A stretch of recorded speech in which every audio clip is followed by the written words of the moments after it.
you, Lord.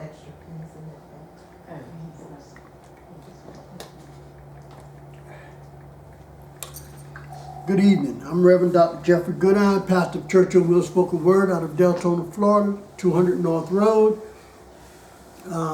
Thank you all for tuning in tonight. It's another edition of Bible Study 2024. We are continuing in the power of God's names, and tonight we're going to cover Jehovah Nissi. Jehovah Nissi. And it's going to follow a familiar but unfamiliar part of it. It is on the book of Exodus, and Exodus chapter 17. And you'll see that there's some similarities to our lives and to, you know, to the people coming out of Egypt. You know, that this is just one story of them, but this highlights the name Jehovah Nissi. Thank you all for those of you that came. Thank you all for not thinking it robbery to take time out of your busy schedule to be with us. Those of you that are tuning in on the airways, I thank you for taking the time and not thinking it robbery to take time out of your busy schedule. Facebook, YouTube, Instagram, Twitter, Clubhouse. Send me an email at pastorjeffreygoodine@gmail.com. That's pastorjeffreygoodine@gmail.com. And I'll add you to the list, and you will get a copy of the handout. And this handout, you know, that you can follow along with us in Bible study. So send me an email at pastorjeffreygoodine@gmail.com. pastorjeffreygoodine@gmail.com. And I will add you to the list, and you will get a copy of the handout so that you can tune in, invite a friend, have a watch party. Teleprompter. Like us on YouTube at Pastor Jeffrey Goodine. Subscribe and hit the bell to be notified, which means that when you tune in on YouTube, if you subscribe, you will get a notification every time we put a video out. Well, we put 2 or 3 videos out a week, so you'll be up to date.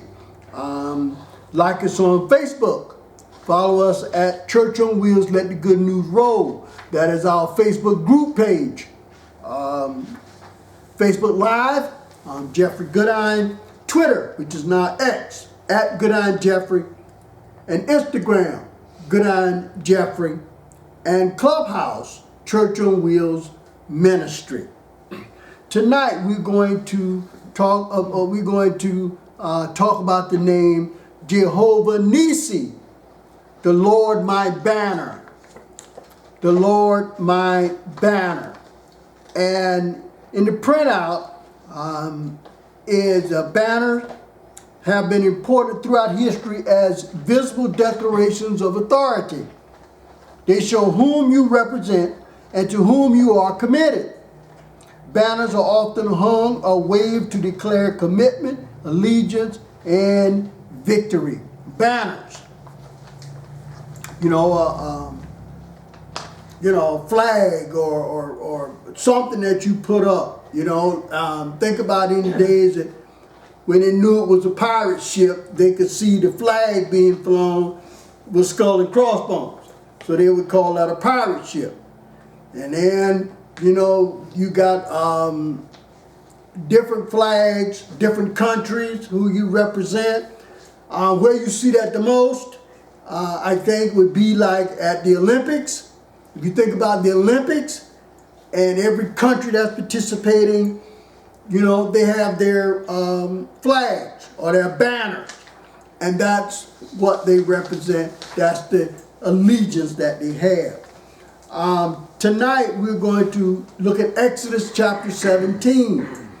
Exodus chapter 17. And I put here, faith teaches the name of God. Faith teaches the name of God. Now, in Exodus 17, at the beginning, you'll see in verse 8 chapter, now I'm going to be reading from the King James Version. It says all the children and all the congregation of the children of Israel journeyed from the wilderness of sin after their journeys, according to the commandment of the Lord, and pitched in Rephidim. And there was no water for the people to drink. Wherefore the people did chide with Moses, and said, Give us water that we may drink. And Moses said unto them, Why chide ye with me?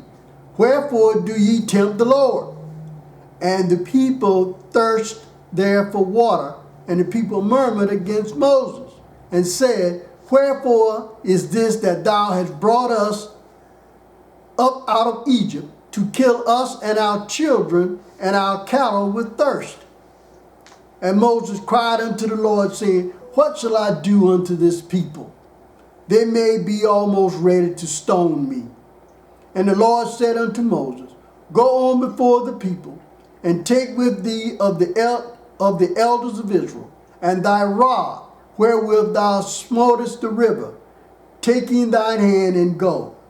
Behold, I will stand before thee there upon the rock in Horeb, and thou shalt smite the rock, and there shall come water out of it, that the people may drink. And Moses did so in the sight of the elders of Israel. And he said, and he called the people of the place Massa and Meribah, because of the chiding of the children of Israel, and because they tempted the Lord, saying, Is the Lord among us or not? Now I want to take that first part right there. People were complaining. They got to a place, and now there's no water. And so their complaining led to discouragement. See, our complaining a lot of times leads to discouragement, because, you know, we say funny things like, you know, Lord, why me? Why now? Da da da da. You know, the whole 9 yards. Same thing here. You know, the people are murmuring. It's because they wanted water. And then they said something that, as we would say, you know, why me, why me? And saying that, Lord, why would you bring us out here to kill us with thirst? And, you know, they're blaming Moses. Saying that you brought us. See, the plan, the thing is that Moses was given the vision, not the people. Moses was given the vision. And so when the people don't know the vision, they don't see it, then they complain whenever there is misfortune, as they say. Whenever there comes to a problem, or one that they cannot see the issue, cannot see the solution. So they murmured. They said that, you know, against Moses and said, Give us water to drink. Why did you bring us out here to kill us of thirst? You know, and all of this. And so people complaining leads to discouragement. Yes, it does. You know, all of us have done that part of some point in our life where we've complained about something, we became discouraged. Because complaining leads to discouragement about the situation. Not looking for a solution or anything, it's just that it's good to complain. And when it becomes complaining, then it leads to discouragement. And we know people that complain. It's discouraging. Sometimes we just don't even want to see. We don't want to talk to them because it's discouraging. So they see that they had no water. Now they just left a place where they were murmuring. They just left a place. And now they get here and now there's no water. And so now they're complaining. Now you think about us and now we leave, we get one trouble and then he delivers us from that, and then we move on, here comes something else. And then we complain. And it leads to discouragement. And that discouragement really is where is God when we need it, when needed the most? We ask God, why me? Why now? You know, all kinds of things. And here they are, you know, where is God in our troubles, in our times of trouble? Where is God when we need him the most? Where is he? Now you ought to be able to answer that question. He's right there. But if you notice, the people didn't call on God, the people went after Moses. And Moses said to them, why y'all talking to me? Why don't y'all go to God?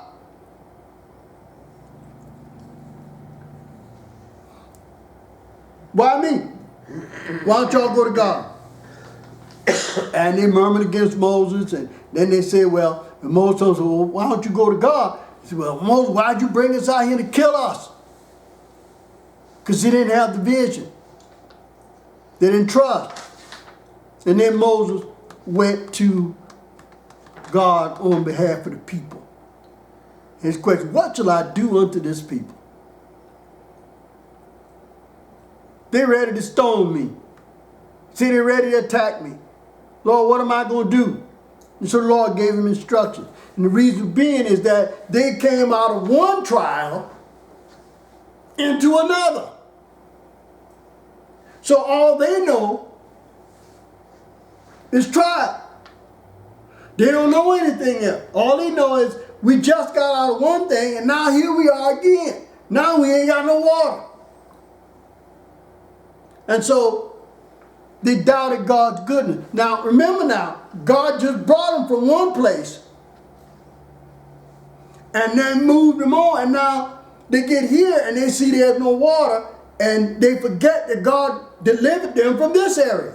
See, we forget that God delivered us from our troubles. We cried unto him, as it said in the Bible, the man cried to God and he delivered him from all his troubles.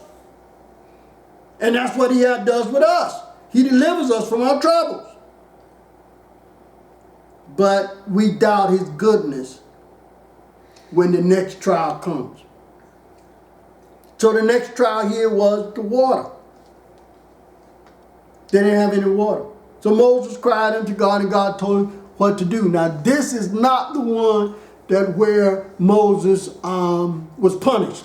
This is not that. There's another story in here again in Exodus where Moses got mad at the people and God told him to touch the rock and he smote it and water came out, but God punished him. This is not that one. So you see in the book of Exodus, when you see the book of Exodus, you will see a lot of murmuring even though God delivered the people. Same thing today. We see a lot of murmuring against God and he delivers. But the problem is that we go from one problem to another. And we forget about him delivering us from this one. So,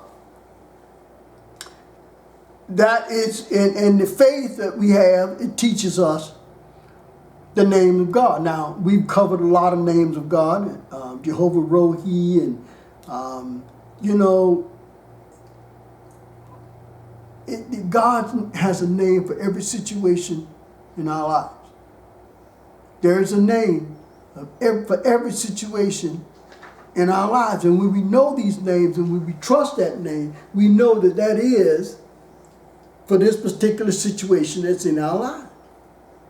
Now, as I do a recap, we had him as Elohim, which is our our creator. Jehovah, which is the relational God, he reveals himself to us. Adonai, he is the God that rules. We have Jehovah Jireh, he is our provider. He is Jehovah Sabaoth, which is our warrior. And Jehovah Shalom, which is the Lord of our peace. Jehovah Rohi, which is the Lord my shepherd, which we talked about David and we being sheep. And tonight we're going to talk about Jehovah Nissi, the Lord my banner. And this story, and this portion in the Bible, this story in the Bible, talks about the Lord my banner. We hold it up. Now, you know, I wear a cross. You know, people wear a cross. People have pictures of Jesus. People have, you know, all kinds of stuff. Okay? That don't make you religious. It just means you got a lot of jewelry and you got some stuff. But trusting and believing in Jesus, without the cross, without the pictures, without whatever it is, do you trust? Do you still trust when times are hard? And a lot of times we don't trust. See, we wouldn't know our trust and our belief until something happens beyond our control. Do we really still trust when we can't see the end? Do we really trust? Well, we see here the people really didn't trust, even though they just came out of something. And now they come to this land, and he moved from one place, and now he bring them to here, Rephidim, and now they see that there's no water. Now I'm going to tell you this, God's not going to take you and put you somewhere and not provide for you.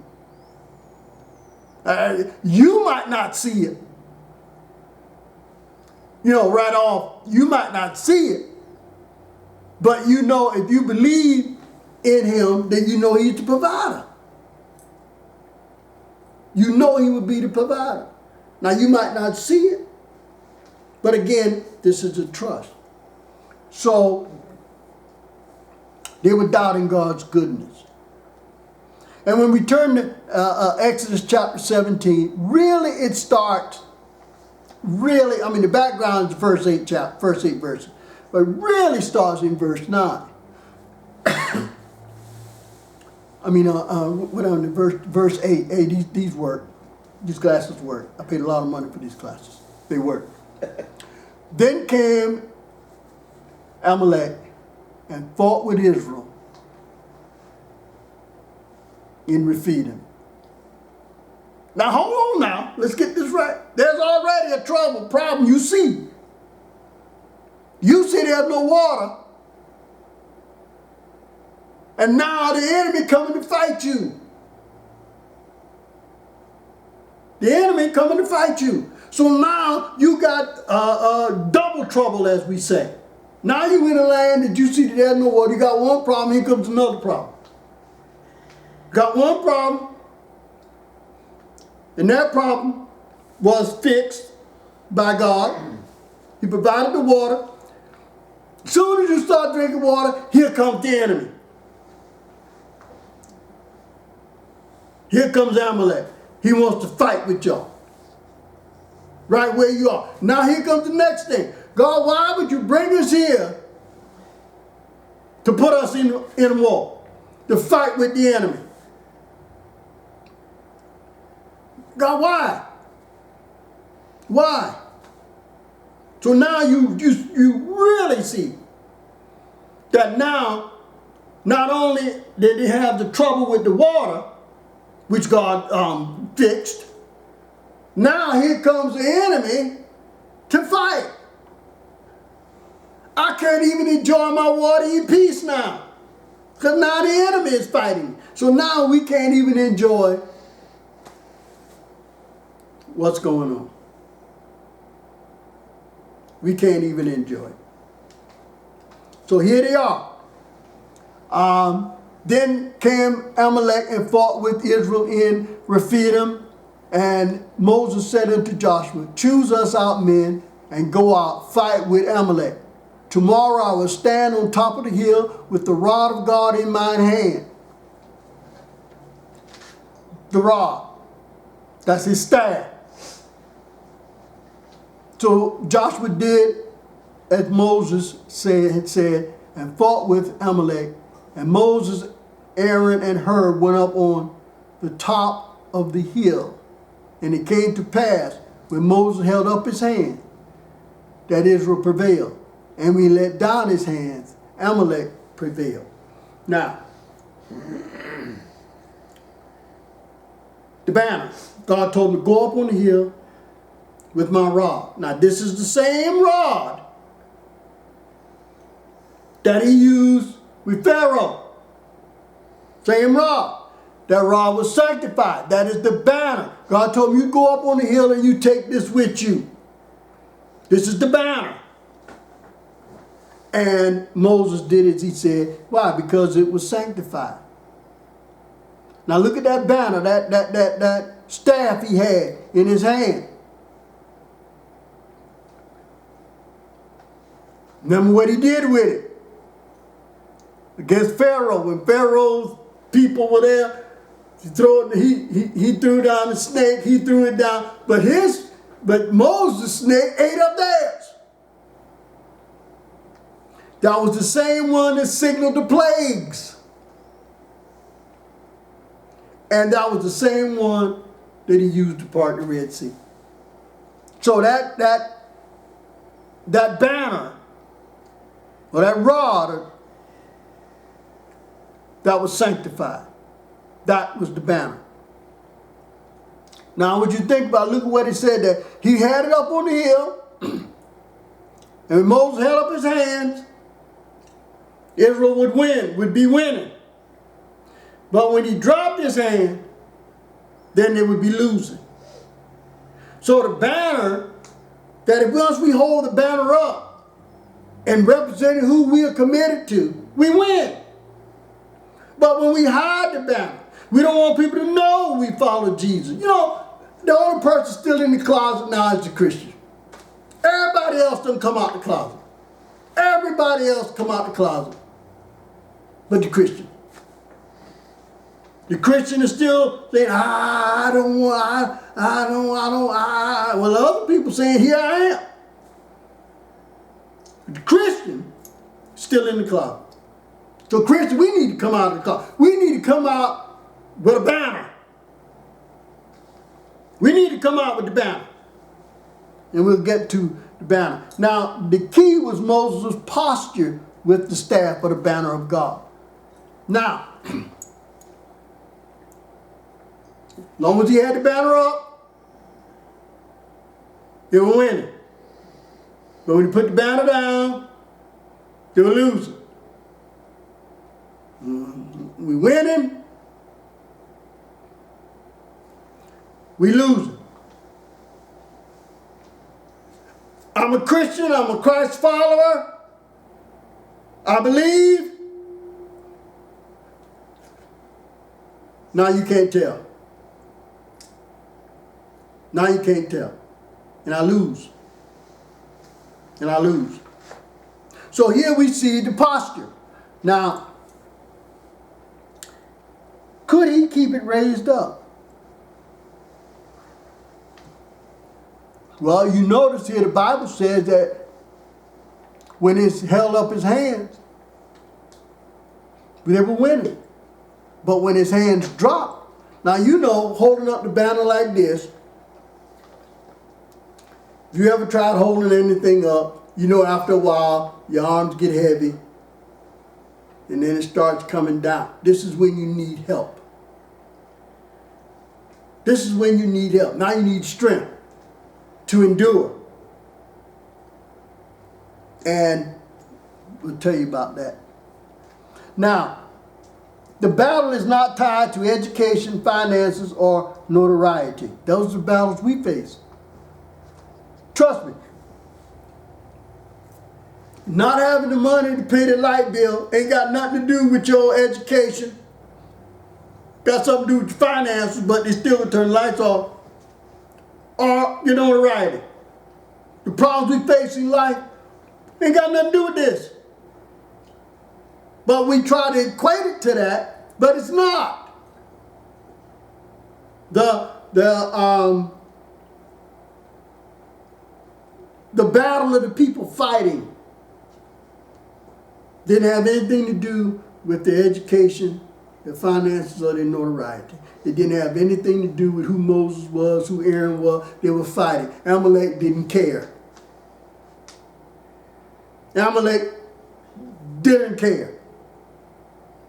So when we look at fighting, and I put here, if we fight from the mountain only, if we fight from the mountain only, we're going to say, I'm just going to trust God. Well, did you raise your banner? I said, no, I'm just going to trust God. That God's going to do it. That's fighting from the mountain only. Fighting from the valley, because this is where Joshua knows we're fighting, down in the valley. If we fight from the valley only, we seek to use our own skills and neglecting God. Now, boy, do we do that. We fight these battles in the valley. We don't even call on God. We don't even call on Him. Until what? Until it gets too late. And then, when He delivers us, we say, you know, I should have called on Him in the first place. Well, that shows you. And we must do everything God commands us to do to fix the problem. Everything He told them to do to fix the problem. Which was, you go up on the mountain, take the staff, Joshua knows down in the valley to fight.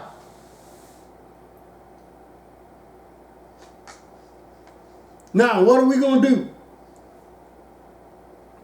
What are we going to do? We got to do everything He tells us to do. And a lot of times, the things that He tells us to do, we look at it from ourselves and we go, it'll never work. We're doomed. But it don't seem that way.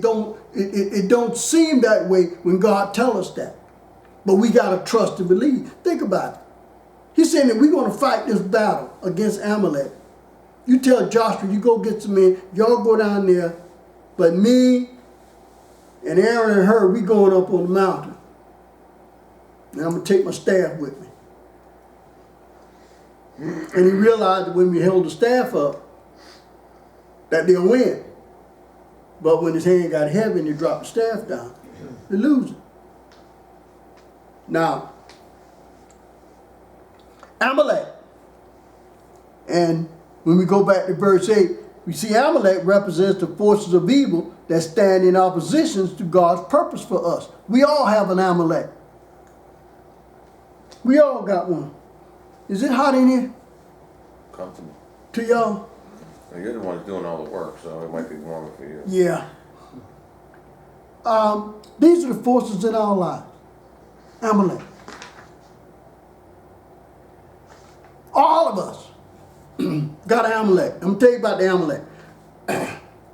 God delivered us out of one thing, and now here comes Amalek. Now He's going to fight us. We just got out of this. We just started to believe that He's good. We just started believing because He delivered us, and now here comes something else. Here comes something else. As we say, if it ain't one thing, it's two.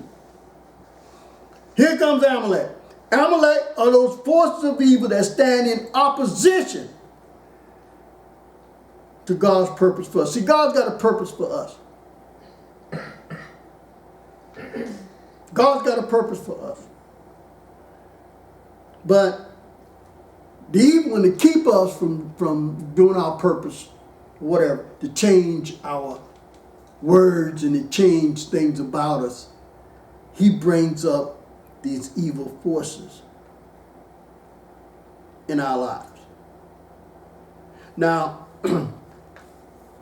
to address the problem without addressing the evil root is to fail to address the entire problem. There's an evil root to our problems. See, God wants us to be prosperous. God wants us to live the best we can. But as soon as God give us something, here comes trouble. Here comes Amalek.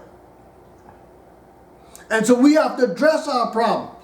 We say, oh Lord, why me, why me? You got to take a look at the problem. Take a look deeper. The problem is the evil force, because there is something God's got for you to do, but the evil one don't want you to do that. He don't want you to do that. So you must address the spiritual reality and the satanic influences. But the people didn't do that. See, they saw Amalek coming. They didn't realize that they didn't associate that. But I'm telling you now that today, you know, that's our evil. That's our Amalek. When things are going good, per se, as I always say, if you think things are going well in your life now, you need to take a look around because you're getting ready to get blindsided by something. You must always be prayed up. You must always be on your P's and Q's. You must always. But here, they just got over the problem of the water that they saw as a problem. God didn't see it as a problem. When God takes you somewhere and he puts you there, he's going to provide for you. He's going to provide for you. He's already got a plan now. Trust me, he didn't send them to Rephaim for nothing. See, when God moved you, he's sending you somewhere new. He's got all the provision. Now, when you get there, you may not see what's there. So you begin to murmur about what you don't see. But God's already got a plan for that. But then, when God delivers you, He already got a plan for that. Now here comes Amalek. Now here comes our problem. Here comes something else. Those are the evil forces that take our minds off of what God has for us. And He shows up, as we say, according to evilness, He shows up at the right time. According to spirituality, He shows up at the wrong time. Why now? Why now? So, you must address the spiritual reality and the satanic influences. The mountain, we fight the spiritual. In the valley, we fight the physical. Now you think about it. Moses up on the mountain with the staff and Aaron and her, he's fighting the spiritual against Amalek. Down in the valley, Joshua and the men are fighting the physical against Amalek. So you see our battles. Think about it now.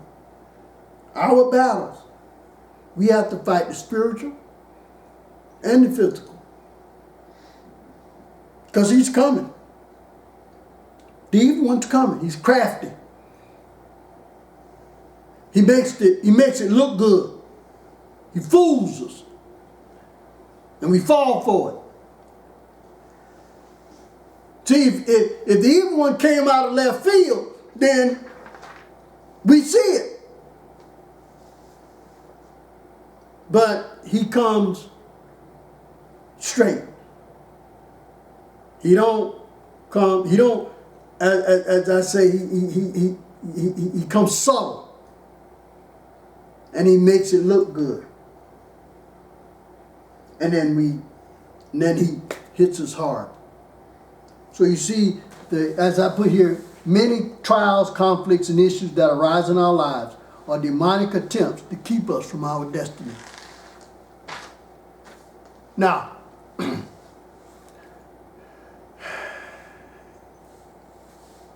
God didn't take them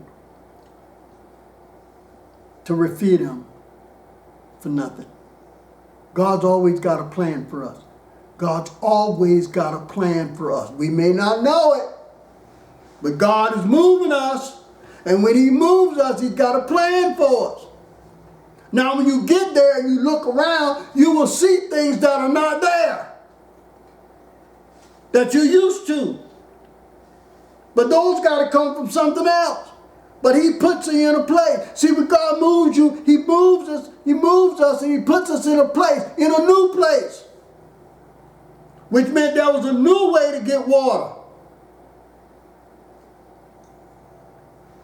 So, when he moves us, we got to expect the new thing. But when he moves us to places new, we can't bring that old stuff with us. We can't think about the old stuff. We can't think about that. See, that was their problem. They got to Rephidim, and they said, oh, well, we used to get water from, I don't know, the pump, whatever. Cistern. Yeah, cistern, right, yeah. We used to get water, yeah, I don't see none. I don't see no cistern. So how we going to drink? So you see, when we move to something new, see, God we don't see it if we used to seeing if we bring the old stuff with us. They brought that whole idea of how they would get water, but they didn't see that in Rephidim. They didn't see that. So they complained. And then when they went to God and God, solved that problem. Here comes Amalek. Here comes Amalek. Now they got to fight another battle. Now they got to fight a physical battle. And so God told him what to do. Now you got to think now. Moses listened. Moses went up on the hill and he did what God told him to do. Take the staff on the hill. We're going to fight two battles here. We're going to fight the spiritual battle and we're going to fight the physical battle. So, what did Moses do? So when we take a look at verse 12, start at verse 12. And I put here, spiritual battles are tiring. Boy, is it tiring fighting. All the time. All the time. Spiritual battles are tiring because we got to fight all the time. We don't get no rest. Why? It's because the fiery darts are coming continuously. The evil one does not sleep nor slumber. And if you're on there, he come at you sometimes in your dreams. So if we don't understand that, then we'll fall prey to it. Yes, it is tiring. It is tiring. Now, look at what happened in verse 12. Verse 12 says, but Moses' hands were heavy, and he took a stone and put under him, and he sat thereon, and Aaron and Hur stayed up his hands. The one on the one side and the other on the other side. And his hands were steady until the going down of the sun. Now, I did a sermon off of that years ago. Pastor need help. That was it. The pastor needs help. He gets tired. Fighting these battles, he gets tired. As long as he holds the banner up, we win it. But he gets tired. And his hands start to drop. And when his hands start to drop, then look at what happened to Moses. Then the enemy starts to prevail. So Aaron and Hur, understand that, came along and helped him. One on one side, one on the other side. They realized that if they kept his hands up, kept the banner up, they would win. If they kept the banner up, they would win. And I know my sermon, that was, the pastor needs help. I did that, gosh, 12 years, 15 years ago. Well, that was before us. Yeah, that was before you.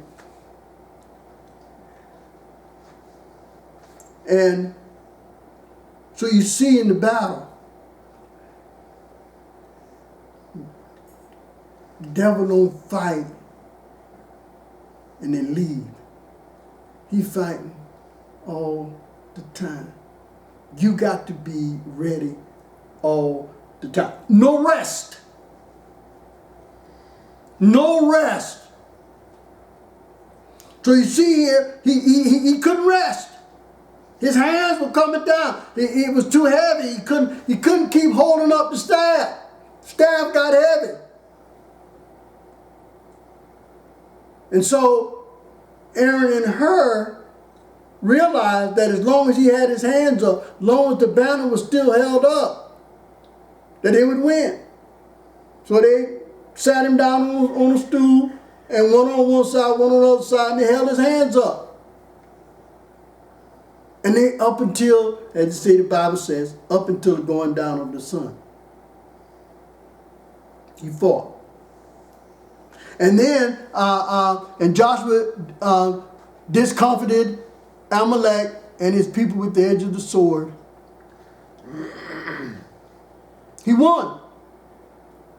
And I'll put here, when trials go on indefinitely, and yes they do, we begin to lose interest in reading the Bible, find it hard to pray, and holding out hope through trusting God seems like work. This is when trials go on indefinitely. And yes, they do. You think the evil one's going to stop because God delivered you this time? No. He's still coming. Those darts are still coming. And he's waiting for you to drop your guard. See, as long as we hold up the banner, we got our guard up. But the minute we start dropping down, this is when we need help. This is when we need help. Our spirit, we become weary and we need help. That's why we need, we need to build each other up. Because we get tired. We get tired. Now, we done, all of us, Facebook, YouTube, Instagram, Twitter, Clubhouse, congregating, anybody human. You done got so tired, you know something had to be done. But you were just so tired you just could not get it done. In fact, your mind was tired and you couldn't think. And then somebody came along and said, I'll do it. And they do it. And then you realize that that was God sent. We always say, God sent that person. You needed help. Your faith didn't waver. It's just that you got weary and you couldn't do it. You got physically tired, mentally tired, and you couldn't do it. So God sent somebody to help you. And that's why I say Aaron and Hur's job was to support Moses' hand. Not to lead Moses, not to get him, but to support him. Because God gave him the charge to go up on the mountain and take the staff with you. That's what God did to him. That's what he told Moses to do. Now, Hur and Aaron went up there with him to help him. But how could they help him? The staff was given to Moses. The banner was given to Moses. Moses was holding up the banner, but they realized that Moses was getting tired. The battle was going on all day. His hands were dropping. What they realized is that when his hands came down, when he went to rest, then they prevailed. When his hands went back up, then they won. And his hands coming down, Amalek, the enemy wins. And then they go back up, and they win. And then they found out that we can't keep doing this. So that was the support. And I put in here, the church provides a place to find Aaron and Hur's. The church. Now, I personally have found myself over the years waking up on Sunday morning going, I gotta make it. And I'm dragging, tired, mentally tired. But something happens when I get to church. Yeah, I harass you. Yeah. Yeah. I know if it might get on me, I'm like, yeah, okay, I'm alive now. I'm alive. But it's something about the gathering of the saints. It's just something about that. that we get strength. And the whole time when I come, I get my strength back. I get my strength back.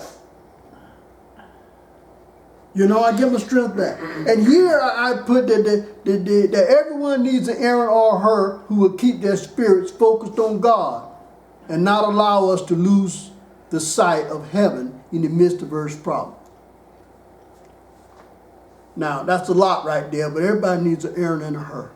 We need somebody to build us up, keep us focused. See, they kept Moses focused on holding up the staff that God told him what to do. So they kept Moses focused. Like, look, we're going to hold this staff up. I tell you what, here, come here, here's a rock. Here, come sit down on this stone. And then Aaron said, Herb, you get on that side, I'm going to get on this side, and we're going to hold his hands up. We're going to help him hold the banner up. We're not going to lead him. We're going to help him. God gave him the vision. Because I can tell you this. Now, I'm just being truthful. If I was Aaron or her and I was standing there going, you mean to tell me that God told you to go up on this mountain and take nothing but the staff? Why aren't we down there fighting with Joshua? Why aren't we down there? Are we going to go up here with a staff? And do what? Here comes, that's the enemy coming. And do what? Now we're looking at it from our physical perspective. But that's not physical up on the mountain. That's spiritual on the mountain. That's spiritual on the mountain. So it ain't got nothing to do with our physical. Then it ain't got nothing to do with that. That's a physical fight. That's a spiritual fight. And the spiritual fight is as long as we keep the banner up, we're going to win. As long as we keep the banner up of Jesus Christ, we're going to win. The minute we drop that, because we don't want to bring Jesus up, we start losing. Some places we go, we don't even want to